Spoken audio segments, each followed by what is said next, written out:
2ตามละเรียนอยู่ป.ใดแล้วนี่น้องป.5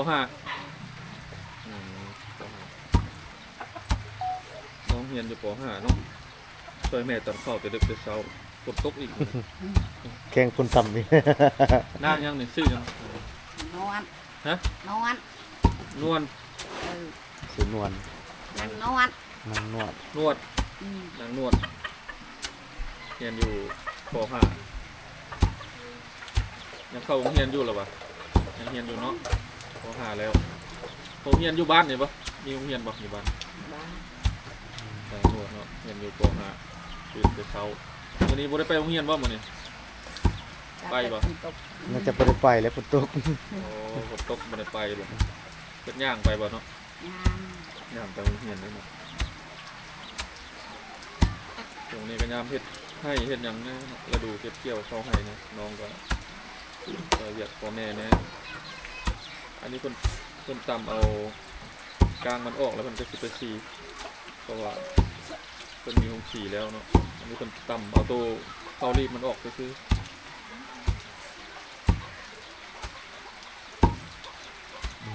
เขาไหม้มัน บ้านเข้า เขาเก่าโอ้วัดต้นหูดเกลือเข้าที่กายแสดงว่าเพื่อนเจ้านี่บุญเข้าได้เนาะยังมีเขาเก่า ยังน้อย เออ ๆเก่าปีกายจนกินมาฮอดปีนี้เนาะคือว่ากุ้มกินอยู่เฮือน กุมกินอยู่ได้ จะคนเฮือน6 คนโอ้6คนคือว่าเฮ็ดให้พ่วงเติบแล้วซั่นบ้านนี้เฮ็ดแต่ให้บ่มีหน้าบ่บ้านนี้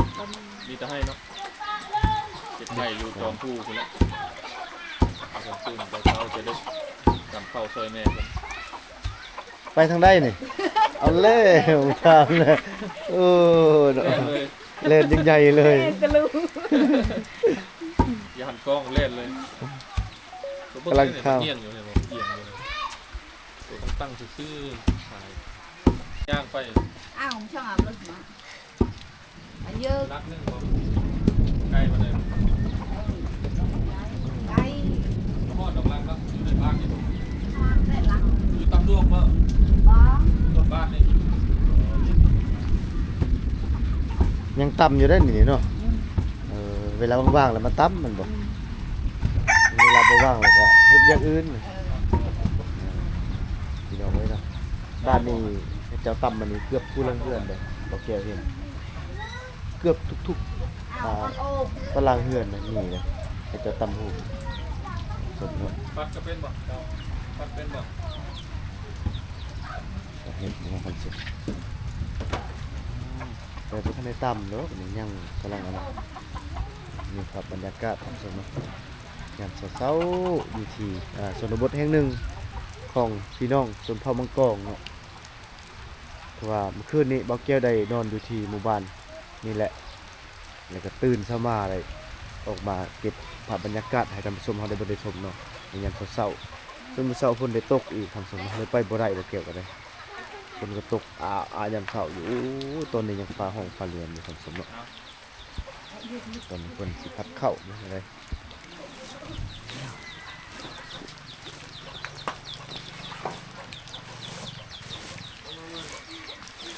หลังจากต่ำแล้วน้องเพิ่นก็มาฟัดเนาะไอ้น้องนวด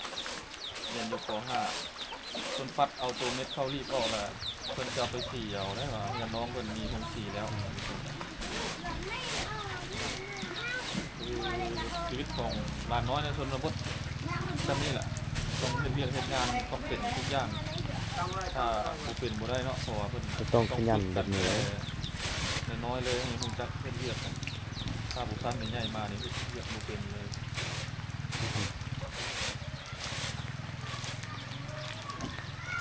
แล้วมานี่มาสิ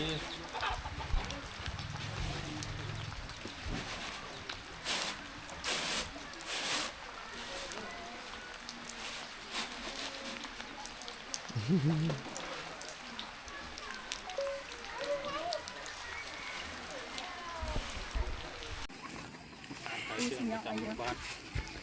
น้องๆเพิ่นพาไปซื้อขนมเนาะ ไม่จะได้ทำเลย หานติดกับบ้านเนี่ยบ่หาน เลย อ๋อไปสองสาวพาไปมื้อนี้โอ้แต่คนงามๆเลยพี่น้องเนาะสองสาวเพิ่นเอาเข้าไปนั่นนี่ จำฮู้ให้เบิ่งหน่อยเด้อ ไปทาง อ๋อ โอ้ผู้ตั้มเป็นละไป มาซื้อขนม เออ เพิ่นพามาซื้อขนม โอ้ กินข้าว กินข้าว มันอยู่ใกล้ๆกัน ถ้ากินข้าวอิ่มก่อนจะขายเนาะ ปินหน้ามาทั้งผีเด้อ ซื้อลาครับกิน ผู้นี้คือเคยเห็นบ่เพิ่นเทื่อหนึงเจะเคยไปนากองบ่บ่เคย โอ้น่าคุ้นๆนี่ลิน นั่งยองยืนใกล้ เห็น ๆกัน เห็นตอนอยู่นากองดอก ยืนใกล้ๆกันเบิ่งก่อนนะนางยองกับนางนั่งยังก็นางยังก็นางจน จน นางจนกับนางยอง ให้ FC เลือกเอาเนาะทั้งสองคนนี่งามเบิดซองเลย น้อง แต่กระโสดหมดซองอีก ขนม อายุวง10ปลายปีหนึงนี่ได้นี่สองคนบ่ทันฮอดอย่างซ้ํเนาะ15 16ปีนี่แหละ ให้เจ้าของร้านเพิ่นกินข้าวกันหมด บ่เจะคงห้านนั่นเพิ่นให้เฮาทายซาวนี่ก่อน ข้าวกับข้าวปะ อ๋อ ยาจังแก้วเราไปจังทำยาเราไปยาจัง มาเลย นี่เราเลยน้องเยอะนะฮะสิ เครื่องอยู่ในหานแล้วประมาณนี้พี่น้องเอ้ย ได้เครื่องแล้ว อิหยังไทยกันได้ร้านสะดวกซื้อวันนี้ ตายน้ำเย็นอยู่มีน้ำเย็น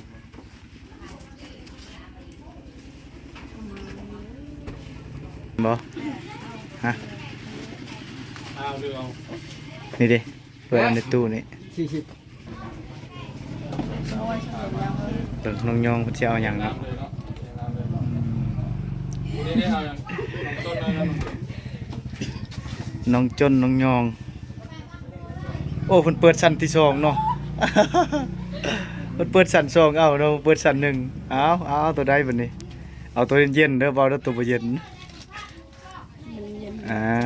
นั่นใด ไปก็เสียวอ่ะ เบิ่งให้น้องเอาก่อน มาหาไปขนม เอาคือกันเลยแม่นบ่นี่ว้าเห็นผู้หนึงเอาแล้วเอาหมด ขนมไปตาไทยเนาะน้องๆแกะขนมน้อง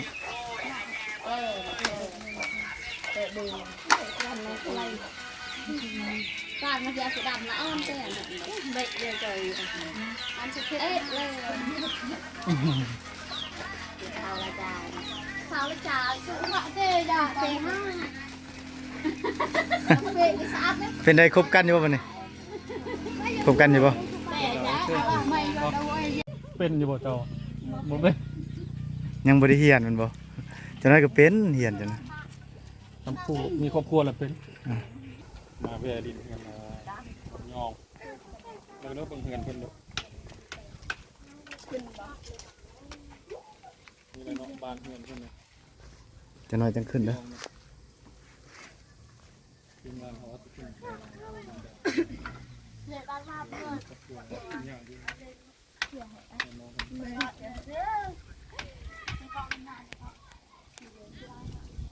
อยู่ที่บ้านแจนเนาะพี่น้องเมืองหนองแขวงสวนเขต นั่น เนาะ แหละมีพวกเจ้าไปสวนมันไปให้ไปสวนตีไปให้ไปสวนเขา เคยไปหุดข้าวอยู่บ่โอ้เฮ็ดได้เบิดเนาะเวียกเนี่ยตัวาเวียกเฮือนนี่เฮ็ดได้เบิดนะตอนแรกก็นึ่งข้าวแมันบ่หรือว่าแม่นึ่งให้ หนึ่งเขา นึ่งข้าวเปล่าไผ่ท่านผู้ชมเป็นไอแล้ว เป็นไอแล้วเท่านั้นขึ้นบ่ โอ้บักเก็ตสั่งเมื่อกี้ครับ จูน้องๆนี่เคยเข้าในเมืองอยู่บ่ ไม่เคย บ่เคยเลยอ๋อเคยไปบ้านดงนี่บ่ เคย ไปยามบุญแม่นบ่ บอ บ่เคยไปเล่นไปเที่ยวไสอืมคักแล้วคันบ่ไปไสกะ เขาลืมชื่อเลยจักชื่ออะไรเพิ่นนี่ ชื่อจอย ซื้อจนคนนี้ย่องมันบ่น้องจนกับน้องยองทำสมเนาะน้องๆเพิ่นเมื่อกี้เฮาขี่รถตามทางเนาะกับทีมงานเฮาพอดีได้มาพบเพิ่นทมิตรบ่าเวเพิ่นไปหา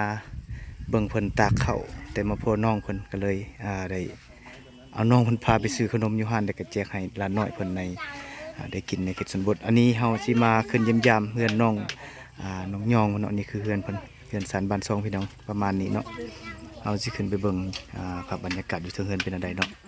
เฮาสิถามชีวิตการเป็นอยู่ของน้องๆเพิ่นเนาะว่าสิเป็นอันใดการใช้ชีวิตประจำวันทุกๆมื้อเนาะมันจะมีหยังในท่านผู้ชมเนาะเดี๋ยวเฮาสิขึ้นไปติดตามชมอยู่เทิงเฮือนของน้องเลยเด้อจังหน่อยเนาะ มีไฟให้เนาะ กันได้10พื้นแต่คนละ5พื้นเนาะและ5พื้นแล้วเขาเจ้าไล่เงินให้บัดนี้ตำหูทุกชนแต่ว่าเฮาบ่มีเงินซื้อพายนี้เนาะเป็นได้เอาพายเขามาตำบัดนี้พายพี่น้องเขาให้ตำปันกัน โอ้หลายก็งามอยู่ได้เนาะถือว่าเวลาว่างตรงใดตำอันนี้เวลาว่างเนาะแม่นเวลาว่างแล้วเวลาว่างบ่ได้ไปให้ไปสวนก็มาตำอันนี้ครับอันนี้ทันไปให้ไปชวนปะอยู่นี่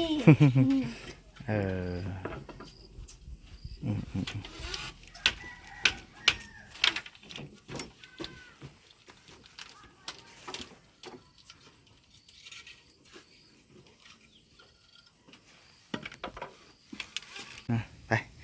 ขึ้นไปเยี่ยมยามน้องยองเพิ่นเนาะขึ้นถึงเฮือนเพิ่นถือว่าเป็นครั้งแรกเลยเนาะที่ได้มาเยี่ยมยามเพิ่นเนาะได้พอกันเมื่อกี้นี้ก็เลยได้ทำเสียงแห่งน้ำเพิ่นก็เลยขึ้นไปยามถึงเฮือนเพิ่นโอ้สภาพภายในเฮือนประมาณนี้เนาะสบายดี FC เด้อยองโอ้สบายดีโดยเบิ่งไอ้ทามนี่อยู่เฮือนนี่มีจักคนน้องนั่งก็ได้นั่งก็ได้นั่งมันจังแจ้งอันนี้เป็นหมู่น้องตะวันนี่โอ้เราเป็นเอื้อยบ่แต่ในผู้นี้อายุสูงกว่าเจ้าอีกเหมือนบ่นั่นแหละเป็นหมู่กันนั่นแหละเพิ่นยันผู้นี้อายแล้วก็เพิ่นมาเป็นหมู่นำเนาะท่านผู้ชมอยู่เฮือนน้องนี่มีจักคนทั้งหมด7 คนมีพ่อมีแม่มีอ้ายเราเป็นเอื้อยกบโอ้น้องเป็นลูกกกเลยโอ้แสดงว่าน้องนี่เป็นผู้ใหญ่ผู้หนึ่งเลยเนาะเราเป็นเสาหลักของครอบครัวกับแม่นท่านผู้ชมเนาะเพิ่นเป็นลูกกกแล้วจะมีน้องชายมันบ่มีแต่ผู้หญิงโอ้โหผู้หญิง5 คนทั้งนั้นเลย5 คน6พ่อ7 แม่แต่ผู้หญิงล้วนๆเลยท่านผู้ชมเนาะอยู่เฮือนเพิ่นนี่มี7 คนเนาะแต่ว่าอาชีพหลักของน้องนี่แม่นเฮ็ดไร่เนาะท่านผู้ชมเนาะแม่นบ่เฮ็ดไร่บ่มีนาบ่อยู่นี่เอาบ่เฮ็ดไร่เฮ็ดแต่สวนมันเฮ็ดแต่สวนมันโอ้แต่ก่อนเฮ็ดไร่แต่ก่อนแม่นบ่แต่ก่อนเฮ็ดไร่ถือว่าเขตนี้บ่มีนาเฮ็ดเด้เนาะผู้ที่มีเงินเขาก็เฮ็ดโอ้เพิ่นเฮ็ดสวนมันก็พอได้อยู่หรอกแต่ละปีพอได้กุ้มกินอยู่บ่น้องกุ้มกินอยู่เนาะบางปีก็บ่อยากกุ้มปานใดทำสมเนาะคือเวียกของน้องแต่ละมื้อนั่นจะตำข้าวเนาะเห็นเครื่องยานั่นแหละเห็นน้องตำข้าวซอยแม่บางมื้อค่าเวียกก็บ่ได้ตำดอกบางมื้อเราบ่ค่าเวียกเราก็ตำข้าวนึ่งข้าวแล้วก็เฮ็ดอยู่เฮ็ดกินล้างถ้วยล้างบวงน้ำนี่น้องไปเอาอยู่ใส่น้ำนี่ใส่น้ำยังอยู่นี่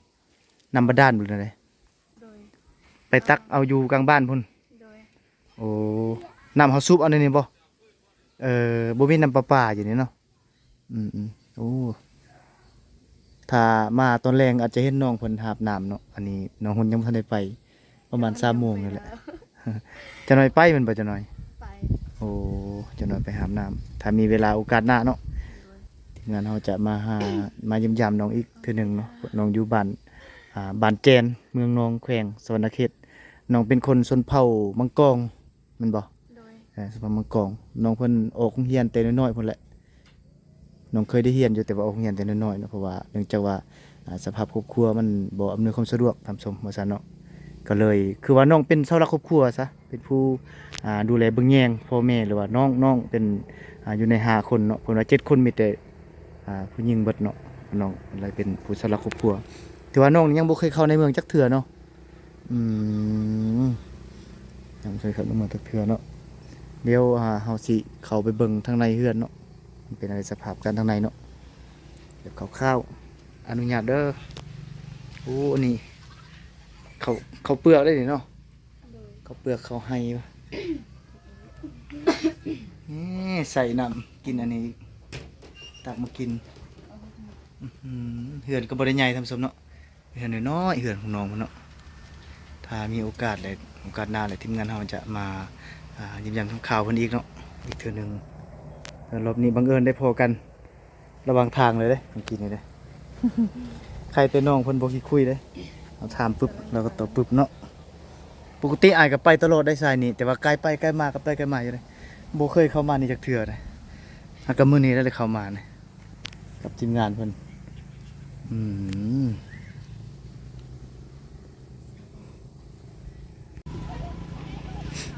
มาแต่ใช่ไหมยายมาแต่หากินบ่โอ้ได้ยังนี่ ไอ้กระปูโพแดง โอ้แผงกระปูแดงเป็นน้ำห้วยป่ะไม่ใช่โอ้อันนี้หน่อไม้อย่างนี้เนาะหน่อไม้บง มาแต่หากระปูเนาะ ใส่บ่แม่ใส่ลูกคนแล้วแรงอยู่เพิ่นว่า มีแต่หน่อไม้เนี่ยเพิ่นมาแต่พุดกระปูหาอยู่หากินเนาะไปแต่เช้าเพิ่นบ่นี่นะ นี่กับผู้หนึงนั่นนี่เด้บ่ได้เลยป่าเนาะ แม่นกระปูแดง โอ้กระปูแดง โดย เป็นอะไรเนาะกระปูแดงนี้เนาะโอ้แซ่บได้กระปูอันนี้ได้เคยกินเทื่อนึงอยู่กระปูแดงจังเลยแซ่บได้เอาเคยกินเทื่อนึงอยู่ปูนี่ โอ้ได้หลายเติบปูแดงเด้นี่ แล้ววะ ได้หลายเติบไปแต่เช้าพุ่นน่ะเอ้ย บ่สิแค่นึง เอาไปเฮ็ดได้กินกับปูคนหนึงเนาะ ขอบใจเด้อ